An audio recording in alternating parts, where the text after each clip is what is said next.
Is today's seller market giving you anxiety?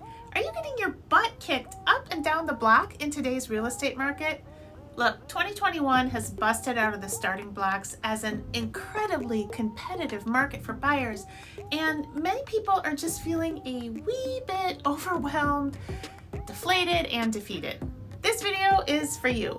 Don't give up. Today, I'm going to drop 10 tips on finding off-market houses and uncovering hidden buyer opportunities that just might give you that coveted under contract status.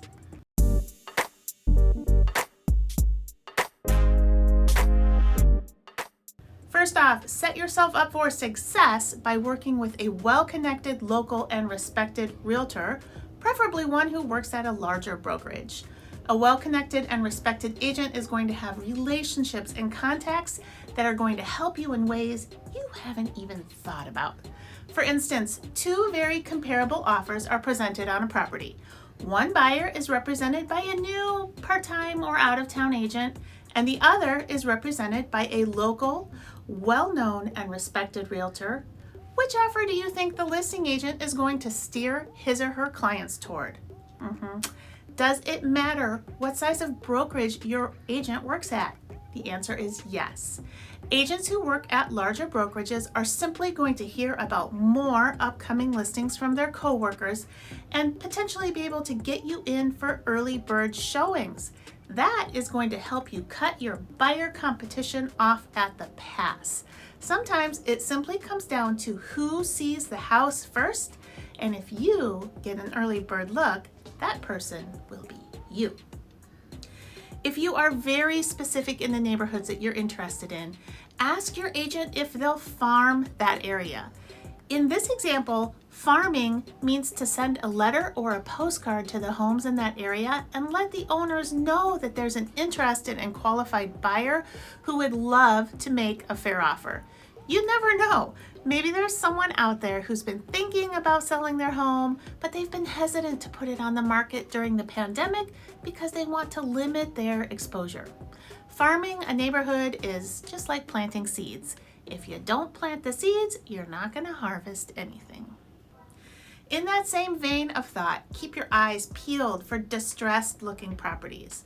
When you're driving around your target neighborhoods, make a note of the addresses of homes that look a little down and out. Maybe the yard's not well cared for, or the roof needs replacement.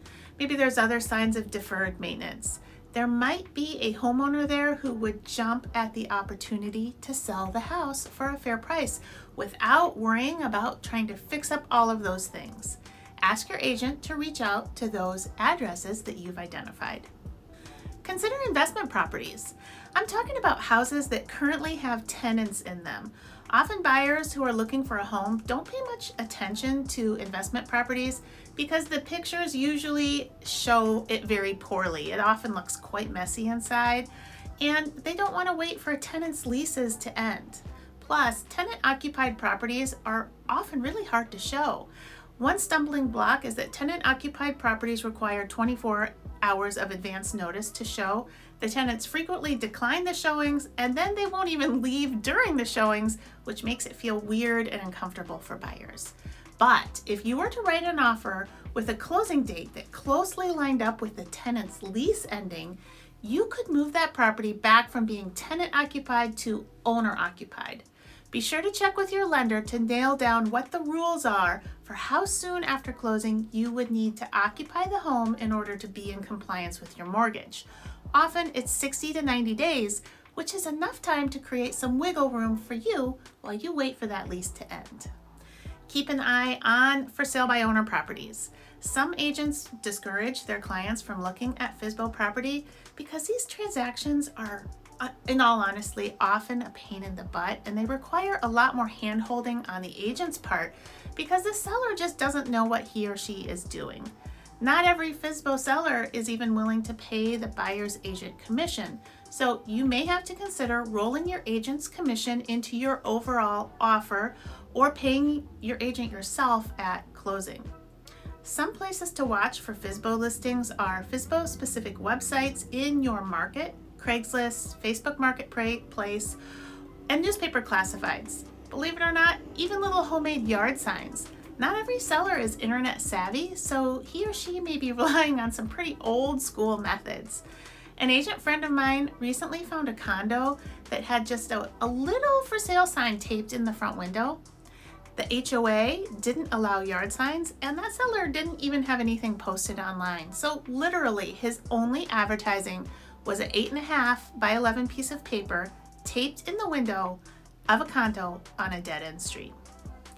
Consider stale properties. You know, the listings that you've been ignoring because they've been sitting on the market for so long. There are 4 main fundamentals that need to be dialed in just right to sell a house: price, condition, location, and marketing. When one of those components is off, the house can sit and sit and sit, which causes buyers to wonder, what's wrong with it? Once I found a really nice condo for my client that was in a building that normally doesn't have any trouble selling its units. I discovered that listing agent's MLS entry had an error in it, and she was advertising that the home had 0 bathrooms when it actually had 2. As a result, that listing was not getting auto-emailed out to buyers with a home search that specified a minimum number of bathrooms. And most people do set minimum requirements in their search, such as, I want a condo with 2+ bedrooms and 2+ bathrooms.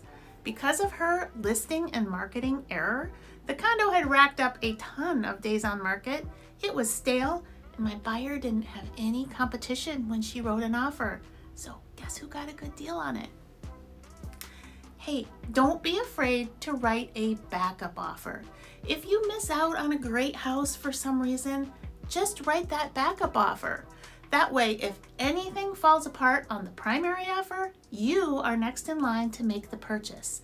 And things sometimes do go sideways in transactions, so it's a great way to keep your foot in the door.